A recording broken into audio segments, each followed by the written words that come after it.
Scott Morrison, thank you very much for coming in. Thank you, Lee. Good to be with you. You said today that Australia doesn't have a revenue problem, it has a spending problem. I hate to be the bearer of bad news, but you have a spending problem and a revenue problem.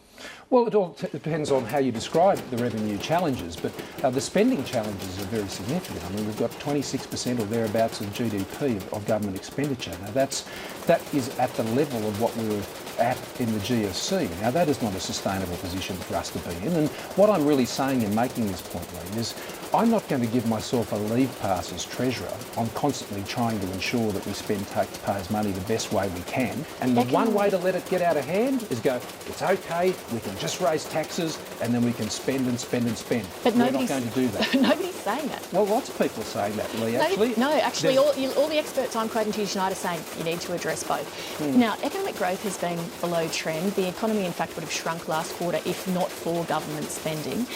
Let me ask you a question before we run out of time that I asked Tony Abbott in his final interview as Prime Minister. When Labor left office, unemployment was 5.8%.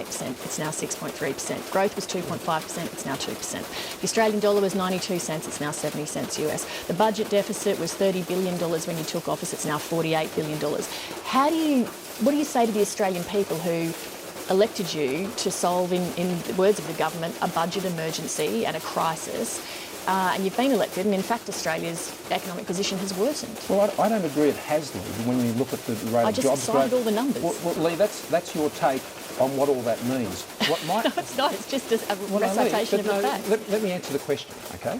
What I'm saying is that going forward, we've got enormous opportunities. And we've got opportunities because of the changes we've been making over the last 2 years. Whether it's on free trade agreements, what we've been able to do and getting expenditure under control, there are already still pressures there. And if we weren't able to do that, Lee, we wouldn't be looking at the opportunities we are now.